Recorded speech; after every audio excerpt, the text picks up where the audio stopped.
We continue in our series through the Old Testament book of 1 Samuel. So, you're welcome to turn so long to 1 Samuel in chapter 3. Title for the message this morning is The God Who Speaks.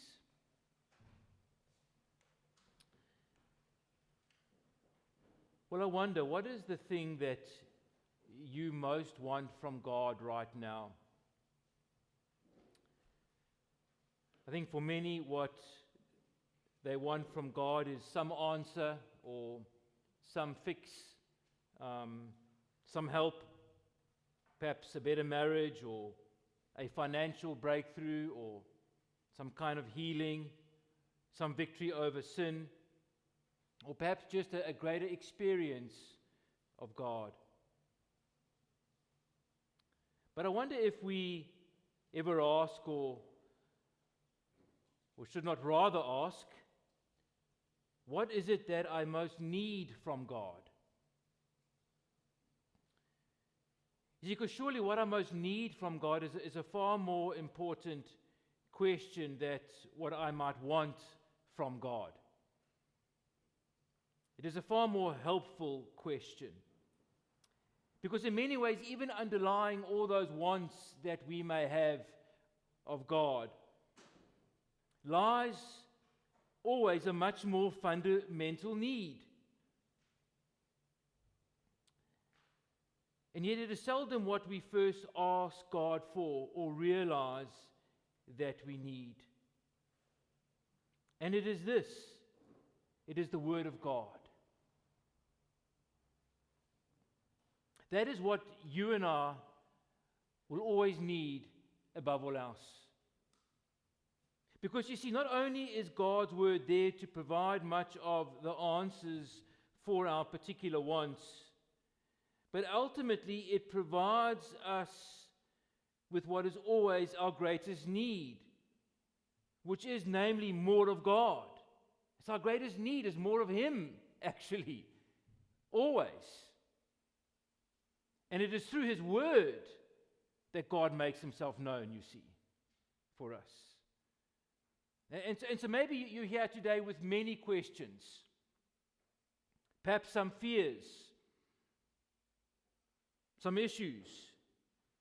But as we continue today through 1 Samuel, we are going to be reminded that God's Word, which we have right in front of us, is actually the place we need to turn to first.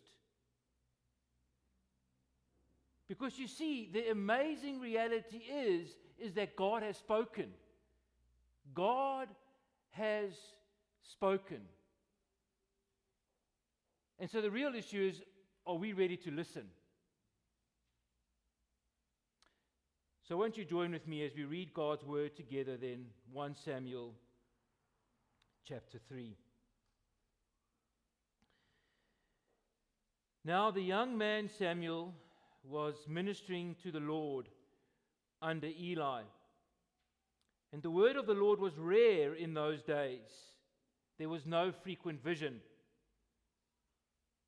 At that time, Eli, whose eyesight had begun to grow dim so that he could not see, was lying down in his own place. The lamp of God had not yet gone out, and Samuel was lying down in the temple of the Lord, where the ark of God was. And then the Lord called Samuel, and Samuel said, "Here I am," and ran to Eli and said, "Here I am, for you called me." But Eli said, "I did not call. Lie down again." And so he went and lay down. And the Lord called again, "Samuel." And Samuel arose and went to Eli and said, "Here I am, for you called me." But Eli said, "I did not call, my son. Lie down again." Now Samuel did not yet know the Lord, and the word of the Lord had not yet been revealed to him. And so the Lord called Samuel again the third time. And Samuel arose and went to Eli and said, "Here I am, for you called me." And then Eli perceived that the Lord was calling the young man. And therefore Eli said to Samuel, "Go lie down, and if he calls you, you shall say, Speak, Lord, for your servant hears. And so Samuel went and lay down in his place. And the Lord came and stood, calling as at other times, Samuel, Samuel. And Samuel said, Speak, for your servant hears. And then the Lord said to Samuel, Behold, I am about to do a thing in Israel at which the 2 ears of everyone who hears it will tingle. On that day I will fulfill against Eli all that I have spoken concerning his house from beginning to end. And I declare to him that I am about to punish his house forever for the iniquity that he knew, because his sons were blaspheming God, and he did not restrain them. Therefore I swear to the house of Eli that the iniquity of Eli's house shall not be atoned for by sacrifice or offering forever. And Samuel lay until morning. And then he opened the doors of the house of the Lord. And Samuel was afraid to tell the vision to Eli. But Eli called Samuel and said, Samuel, my son. And he said, Here I am. And Eli said, What was it that he told you? Do not hide it from me. For may God do so to you, and more also, if you hide anything from me of all that he had told you. And so Samuel told Eli everything, and hid nothing from him. And he said, It is the Lord. Let him do what seems good to him. And Samuel grew, and the Lord was with him, and let none of his words fall to the ground. And all Israel, from Dan to Beersheba, knew that Samuel was established as a prophet of the Lord.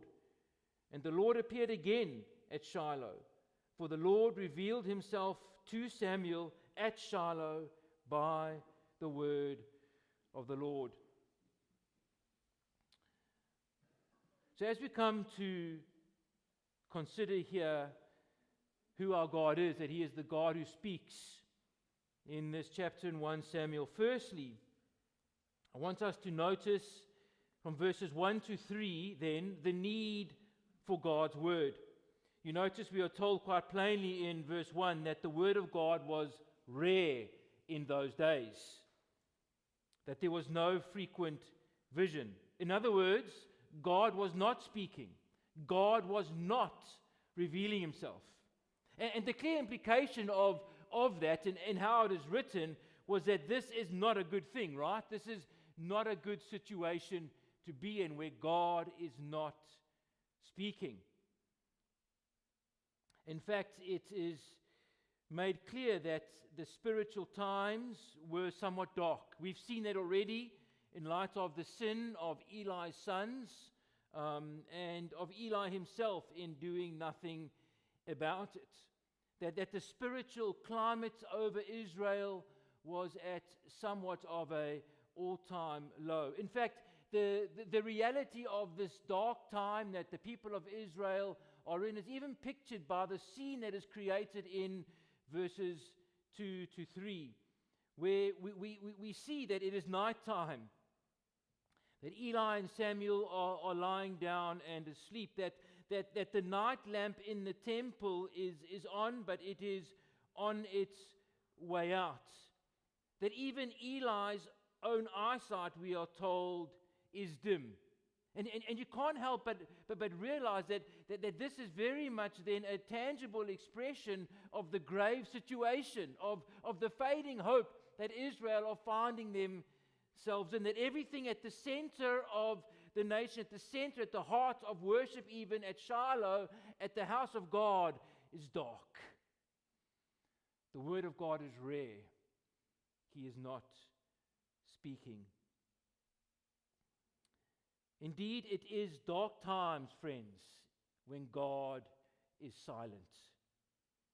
I mean, God had made the importance of his word so clear to his people earlier, had he not, in that well-known verse in Deuteronomy chapter 8, where he reminds his people through Moses that man does not live by bread alone, right? But man lives by every word that comes from the mouth of the Lord. You see, friends, we need God's word so much more than we usually realize. You see, because it is the word of God that creates. It's the Word of God that brings life. It is the Word of God that sustains. It is the Word of God that restores and renews. It's the Word of God through whom God reveals Himself. It's the Word of God that is currently sustaining the entire universe. It is through His Word that He directs us and teaches us and instructs us. It is God's Word alone that is true and trustworthy and that endures forever. You see, we need God's Word. I mean, the Psalms remind us, as you perhaps know, of the great blessing that God's Word is and ought to be for us. Blessed is the man, Psalm 1, right? Who delights in the law of the Lord, and on His law he meditates day and night. He is like this tree planted by streams of water, yielding its fruit in season, and its leaf does not wither. In all that he does, he prospers. Clearly the picture of there, to be rooted, to be saturated in God's Word is the way to blessing, is the way to life. Turn with me to Psalm 19, verses 7 to 11, where the psalmist describes for us all the benefits, as it were, of God's Word. How wonderful it is. How fulfilling it is. How alive it is. How transforming it is, this Word of God. Psalm 19 from verse 7. The law of the Lord is perfect, reviving the soul.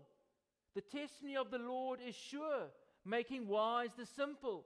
The precepts of the Lord are right, rejoicing the heart. The commandment of the Lord is pure, enlightening the eyes. The fear of the Lord is clean, enduring forever. The rules of the Lord are true and righteous altogether. More to be desired are they than gold, even much fine gold, sweeter also than honey and drippings of the honeycomb. Moreover, by them is your servant warned. In keeping them, there is great reward. And so there it is. Do you want wisdom? The Word is there for you. Do you want joy? The Word is there for you. Do you want enlightening? The Word is there for you. Do you want a reviving of your soul? The Word of God is there for you. And so Psalm 119, the longest psalm and chapter in the Bible, which not perhaps without coincidence finds itself at the very center of the Bible, that the chapter that is pretty much at the very center of the Bible, would you believe it or not, is all about the Bible. It's all about the Word of God. Drawing again, surely, our attention to the need and importance of the Word of God in our lives. And this is what we read there in verse 14. In the way of your testimonies, the psalmist writes, I delight as much as in all riches. I will meditate on your precepts and fix my eyes on your ways. I will delight in your statutes. I will not forget your word. You know, today we have so much information available to us, even at our fingertips. So many resources to make us feel self-sufficient. So much instant help, especially today with the power and capacity of AI. And so it really is so easy for it subtly to be that our confidence shifts from the Word of God onto other things for our lives. That our dependence can shift from other things. That our go-to becomes other means rather than God's Word. In fact, it is true to say, I believe, that even in the church today, we are in a similar situation where the Word of God is rare. Where it is uncommon to find a church that actually teaches the Bible, that actually unpacks God's Word faithfully week after week, instead of tagging a verse onto a motivational, man-centered message. I mean, what's up with that? Don't Christians know that they need the Bible? Don't we understand that we need God's Word?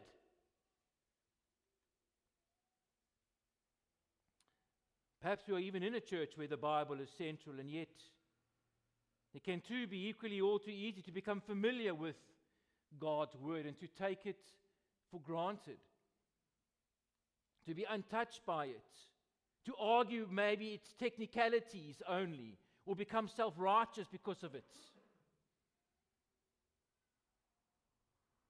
And so miss our great need of the Word of God. Or perhaps even we can be in a situation where we have 5 Bibles in our home, and yet we seldom read one of them.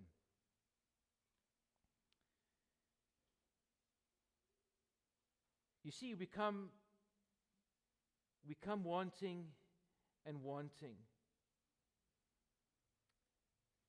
And yet perhaps what our greatest want, or our greatest need, or our greatest desire ought to be for a hunger for God's Word again. Because you see, a man can starve because of 2 things. A lack of food, right? I mean, that's obvious. If you don't have food, you will indeed starve. But equally so, a man can starve from a lack of appetite.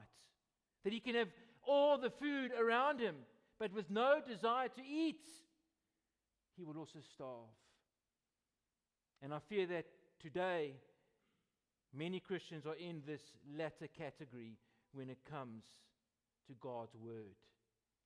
So much of it, yet so little appetite for it. And so perhaps we need again to be praying to God first and foremost for a hunger for Him and for His Word. To have something of this psalmist's desire in our hearts. Oh, how I love your law. It is my meditation all the day. How sweet are your words to my taste, sweeter than honey to my mouth. Friends, do we realize how desperately we need God's Word, how daily we need God's Word? And maybe it means we have to set the alarm clock to be up, to read God's Word. Maybe it means we've got to make an effort to be less busy so that we can actually be still and actually meditate on God's Word and not read it on our Bible app while we're driving the car on the way to work kind of thing only. Which you shouldn't be doing any of that.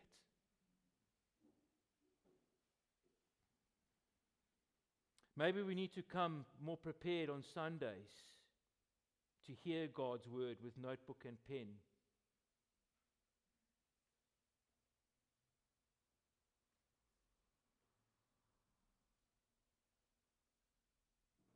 Maybe we need to be giving ourselves a whole lot more to the Word of God. Because surely if we realize its need in our lives, we would make it a priority. Oh, the Word of God was rare in those days. May it not be rare in our lives as His people. And so then secondly, the response to God's Word, which we see from verse 4 to 14 as the Lord calls Samuel. We saw last week in chapter 2 how God was beginning to raise up Samuel, that he was something of a light in the midst of the darkness of Eli and his sons and their sin, that we could see God was moving, that God had a plan, that there was still hope. And here we see then, while Samuel is beginning already as a young man to serve in a priestly capacity at the tent of the Lord, God now also calls him to be a prophet. It's almost as if everything is so corrupt, it's up to one man to do everything. And so God steps in, you see, and He breaks the silence of His word. That what we see here as God calls Samuel is something so significant. It is God moving to restore His word back to the center of their people, giving them what they need. His word at the center of their life, at the center, back in the center of the tent of meeting through Samuel. But what is interesting to notice then, when God speaks and he calls Samuel, that at first God's voice is not recognized as such. You notice that? I mean, what would God's voice sound like if he spoke to you and I? One always imagines that God's voice would be quite distinct, surely. I mean, if ever you've read a Bible story to your children and suddenly you're reading the words of God, your voice changes, doesn't it? It goes a bit deeper. It goes a bit more authoritative. There's instinctively something we regard as God's voice sounding, set apart from all other voices. And so you wonder, based on that, how come they did not recognize it was God's voice? Never mind the fact that the one place maybe you would expect God to speak would be in His sanctuary, right? The very place where Eli and Samuel are. I mean, there you are in the sanctuary. It's in the middle of the night. And suddenly you hear this voice, Samuel. I don't know, I think you would be inclined to consider maybe this is God speaking. I mean, we're even told that Samuel is lying in the temple where the ark of God was, the ark symbolizing God and His presence among His people. He's right there. I mean, surely Samuel could have, is this not a good chance? This might be God. But you see, God's word was so rare, it was so unheard of, it was not expected, not even by those serving at the very center of God's place in the tent of meeting. Now, yes, it can be said, as verse 7 draws our attention to, that Samuel was young. He is the apprentice. More so, he has not yet ever had God speak to him. He's not yet a prophet. He's not expecting to be called as a prophet. He's serving as a priest, so why would God speak to him, right? So one can understand partially that maybe Samuel would be naive to this. But Eli, you see, Eli should have realized earlier. And it's the same for us so often, isn't it? That we don't hear God's word when it is speaking to us. So often we can be dull and slow to understand. So often we can be almost asleep when God is speaking to us through His word.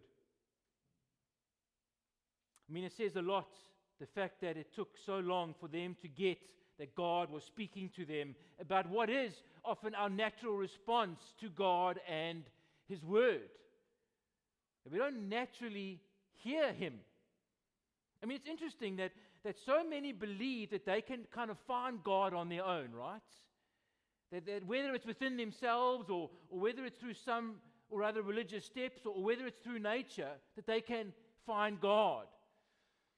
But for one, that shows an utter ignorance about who God really is, doesn't it? They know nothing about God. For God to be God, He is infinitely greater than us. He is so far beyond us. He is holy. How could we ever find Him or know Him on our own unless He made Himself clearly known to us? But also, it is so naive to think that you could perhaps find God, because it shows that you have no idea about who you are, your own nature, that is your sinfulness, such that you and I would never seek God truly. We could never hear or see God on our own. In fact, the only God we would find is a God of our own making.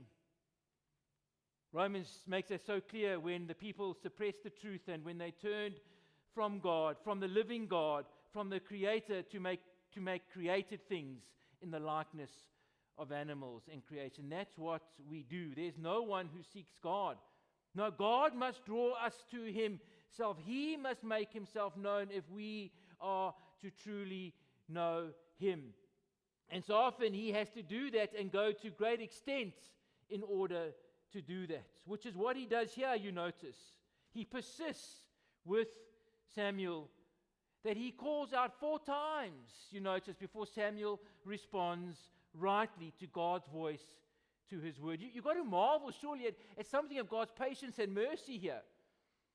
I mean, if we try and call someone on the phone and they don't answer, we for one, hate leaving a voice message. I don't think anyone leaves actual voice messages on a phone anymore. And so maybe we might try and call them back a second time, but that's it. And often we feel a bit exasperated, don't we? Like, why weren't they available when we wanted them? I mean, do they have better things to do than talk to me? I mean, God could have easily done that and said, do you have better things to do than to listen to me? And yet he persists and he calls again, Samuel. He calls again, Samuel. I mean, here is the God who just spoke, let it be, and the universe came into being. Here's the God of whom the psalmist writes, the voice of the Lord is over the waters. The God of glory thunders. The Lord is over many waters. The voice of the Lord is powerful. The voice of the Lord is full of majesty. And yet here, he gently, repeatedly calls out for Samuel. I mean, don't we just see here in such a wonderful way, in fact, the story of the Bible, that's what it's all about. It's about God pursuing us. It's about God seeking us. Even as we see right at the beginning, immediately after the fall, it is God who comes down. It is God who calls out and speaks to Adam first and says, Adam, where are you? It's incredible that God should be so patient with us. And so what an encouragement that is for you and I, that perhaps seeing our own selves and our own sin and sometimes our own hardness and our own rebellion, even as God's people, that He won't give up on us, that He will keep calling us, and often it is even through discipline in our lives, until we hear Him clearly, until we respond to Him rightly. And of course, I mean, isn't that what Jesus Himself ultimately makes clear for us? Jesus, who is this ultimate Word from God, the Word becoming flesh, as John speaks about. That what Jesus shows us is that is how lost we are without God moving towards us. That He has to, in fact, come Himself in person to us. That He has to leave heaven and come to earth and say, here I am. This is who I am. This is what I am like. This is how you can know me. Isn't it ironic yet that so many people say, if only God will show up, then I'll believe Him. And yet in incredible mercy and grace, He has done just that in Jesus, right? I mean, it's one thing for God to raise up the prophet Samuel in the center of Israel as He's doing here. It is quite another for God Himself to enter our world and to so speak to us. Oh, how patient, how merciful God is in coming to pursue us, to find us, to draw us to Himself.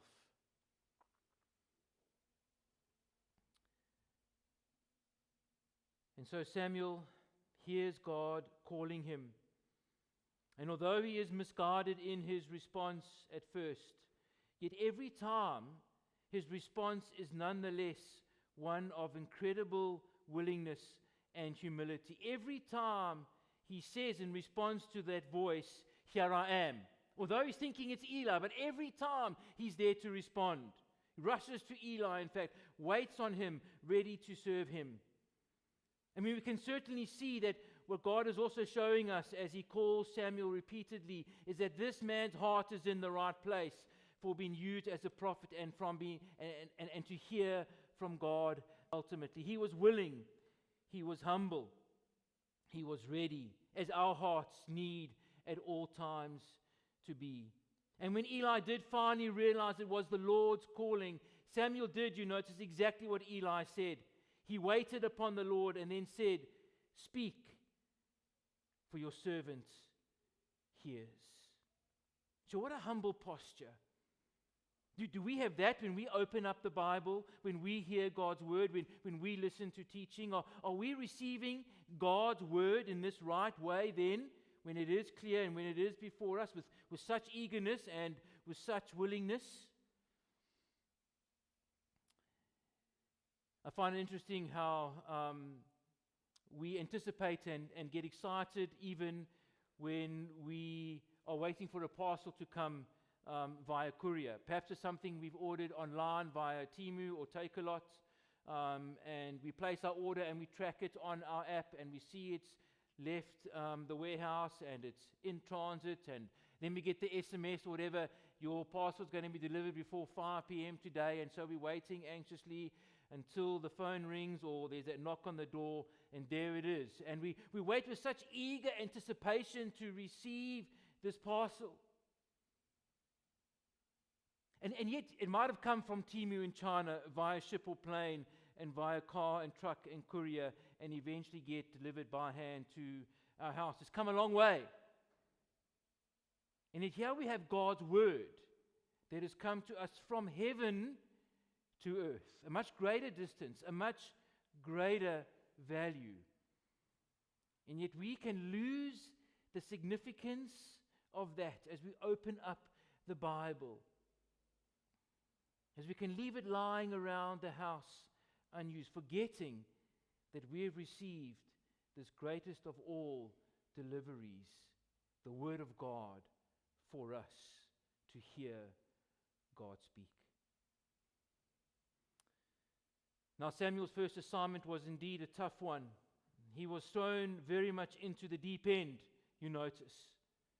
That his assignment was to confirm back to Eli the very judgment that Eli had heard from the man of God who had previously come to announce judgment to Eli because of his sons and their blasphemy, and because of the work that they had done at the temple with stealing from the sacrifices. And so we were even told that what God was about to do would cause both ears of everyone in Israel to tingle. An expression of the shock and horror that the judgment was that Eli would lose his family and that Eli would lose the priesthood. It was devastating, to say the least.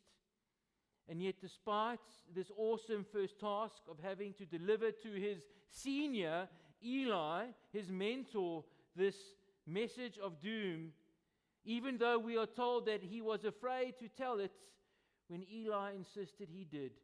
In fact, we are told in verse 18 that Samuel told him everything and hid nothing from him. How obedient Samuel was then, having received God's word, to then obey and to fulfill God's word. Perhaps you and I are in a situation right now where we know God has been speaking to us, where we know God has been calling us to do something, to act, yet we've been ignoring, we've been delaying, we've been excusing, we've been resisting. James writes in chapter 1, verse 21 to 22, "Therefore, put away all filthiness and rampant wickedness, and receive with meekness the implanted word, which is able to save your souls. So be doers of the word, and not hearers only, deceiving yourselves." Indeed, it is the best thing for us to obey God's word. It is that which will save our souls. It always is in our best interest to do what God says. Whether He's calling us to serve in some way, whether He's calling us to turn and repent from a sin in some way, whether He's calling us to have a conversation around forgiveness with someone, whether He's calling us to give generously to help someone, whether He's calling us to give up our time in some way, whether He's calling us to confess to someone the sin that is plaguing us and is secret, that it is always in our best interest to obey and to do God's word. It is always that which will ultimately indeed save our souls. So I wonder, what is our posture towards God's word at the moment? We've seen the need for God's word and our need to hunger and desire it. What is our response to God's word? Have we truly become dull and indifferent and insensitive? Or do we see God's word active in our lives as we read it and apply it and live it out and do it? Do we see that this is our primary mandate in this life, is to be transformed by His Word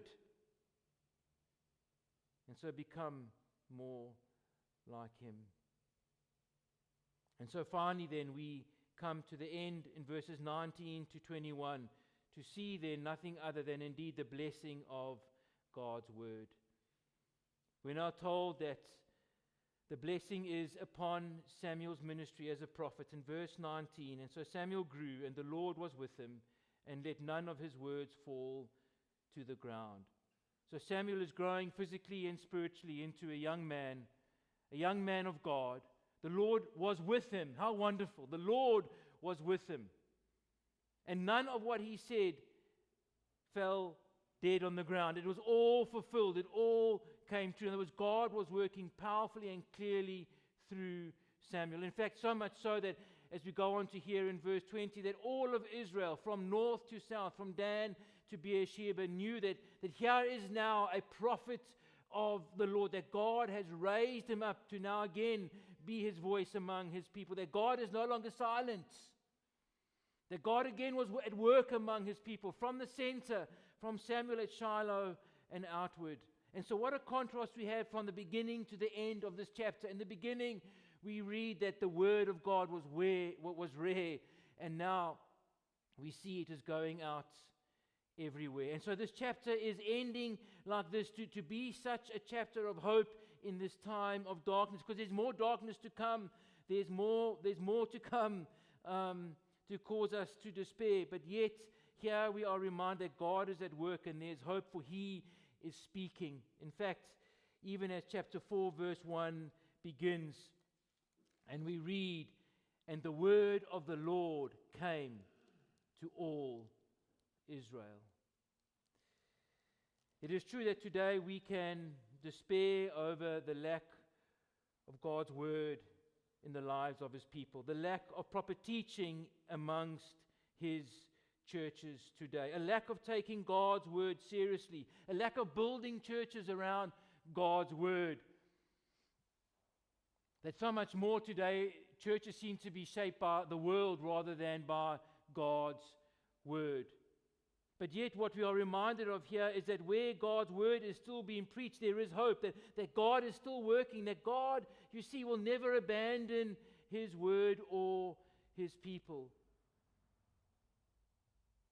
He will continue to build His church rightly. But much more than that, we see that when God is speaking through His word, God is then present with His people. Because you see, more than having God's word back when He raised up the prophet Samuel, it meant that, as it were, God was back. We read there that God was with Samuel in verse 19. More so, we read then in verse 21, "And so the Lord appeared again at Shiloh. For the Lord revealed Himself to Samuel at Shiloh by the word of the Lord." You see, that's it. When we have God's word, what comes with His word is Himself. It's the revealing of Himself. It's the appearing of Himself. God's presence comes with His word. That is ultimately why we then need God's word, is because through His word, God gives us Himself, a deeper, fuller, truer relationship with Him. You see, we don't read the Bible at the end of the day to know the Bible. We read the Bible to know God, isn't it? That's the point. And so that is why the Word is what we need most. Because through the Word we get more of God.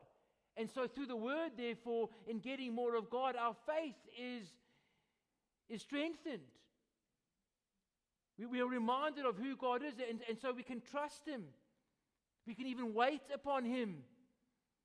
We receive more of God, and so we receive His wisdom and know rightly how to live and to follow Him. We receive God through His word, and so are sustained through His word in trial and in temptation. In fact, isn't that exactly what the life of Jesus makes clear? Where He Himself, from the beginning to the end of His ministry, was dependent upon God's word, quoting Deuteronomy in his temptation in the wilderness, and then crying out the Psalms on the cross as he was dying.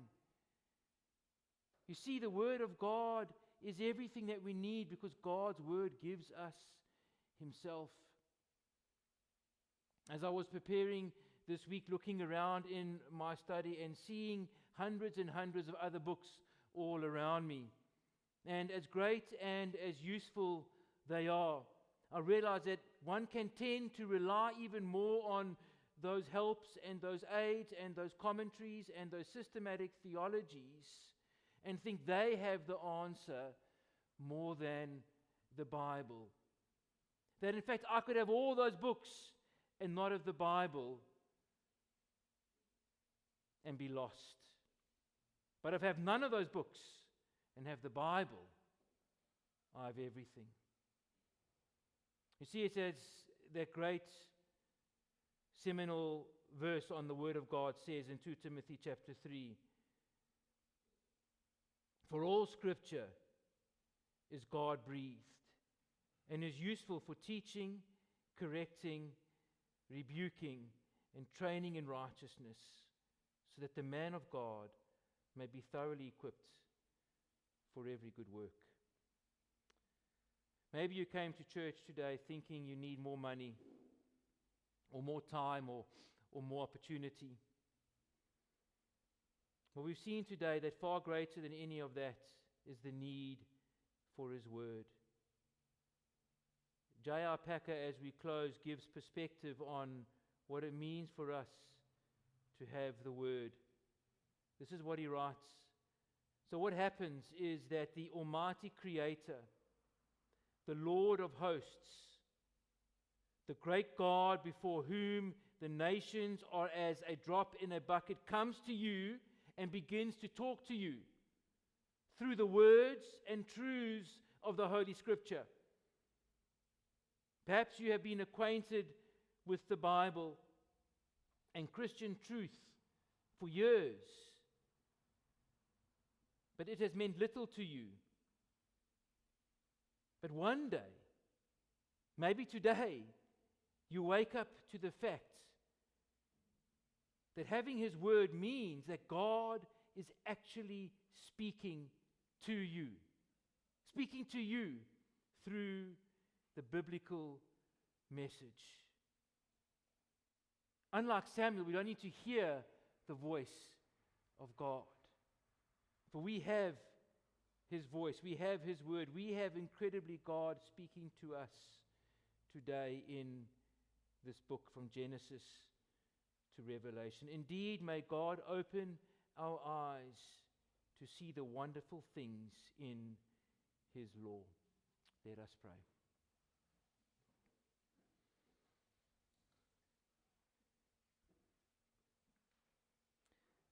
So, Father, we pray that you would grant us ears to hear,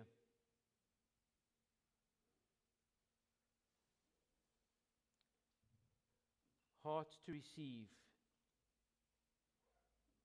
and wills to do.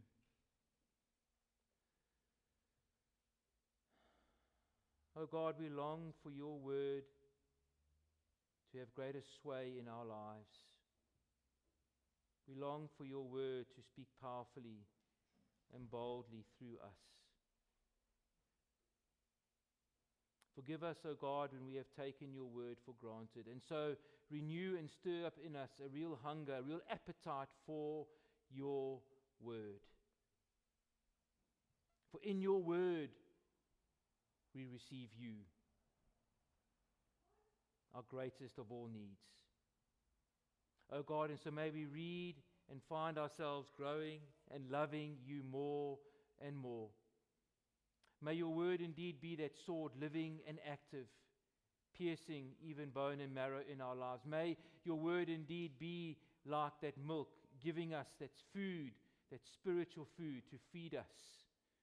May your word be indeed that light and that lamp unto our feet, so guiding us and directing us. May our lives be dependent on your word. Oh God, may your word shape and compel us as we live for you and for your glory. In Jesus' name, amen.